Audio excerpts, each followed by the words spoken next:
The cables that connect the processor to external devices are referred to as channels, and more formally, they are referred to as channel path IDs, or chipids. There are up to 4 channel subsystems defined in the Z-Series machine, with up to 256 chipids each. Since each channel subsystem can support up to 15 LPARs, all 4 would support the maximum of 16 logical partitions. Channels involve specialized connections so that some may connect directly to networking devices, others to disks, or to other external devices. So let's introduce some basic terminology. A subchannel is a logical representation of each device that can be connected to the system with a maximum value of 65,536. A channel path represents the physical connection between the processor and a control unit. A chipid is the logical identifier for a channel path. A control unit is another piece of equipment that controls the actual I/O device being managed. This could be an externally separate piece of hardware or built in as part of the I/O device. The I/O device is the equipment we are interacting with to read or write data.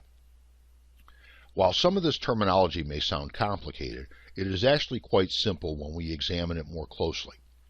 Let's consider the case of a hard drive in your desktop system. There must be a cable connecting it to the processor so that communication can occur.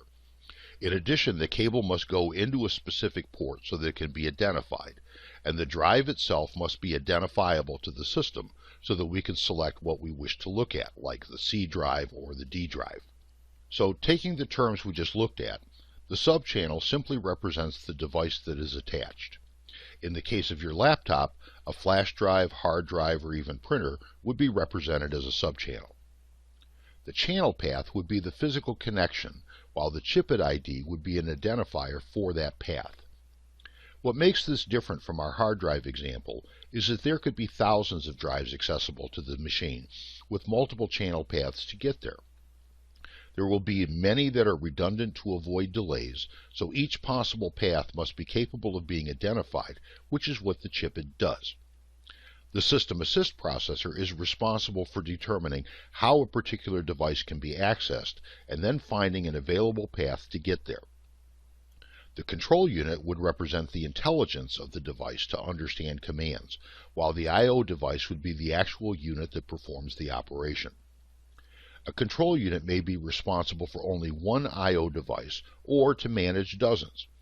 For example, a printer could have the control unit integrated into the device itself, while disk drives are going to be managed in groups and therefore have a separate control unit that is responsible for communicating to all of the disk drives it is connected to.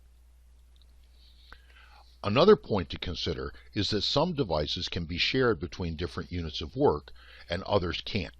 For example, a printer cannot be shared while it is printing. It must complete one task before it can begin another. On the other hand, a disk drive can process requests for multiple tasks so that while each specific request must be handled individually, there is no restriction on the number of tasks that can schedule requests to the disk drives or multiple disk drives for processing. As a result, the number of channel paths that will be connected to control units will be determined by the degree of sharing that can occur for the device. The more tasks that can share access to the device, the greater the number of channels will reduce delays because of the units being busy processing other work. In the case of the printer, it makes no sense to have multiple channels since only one requester at a time can be active.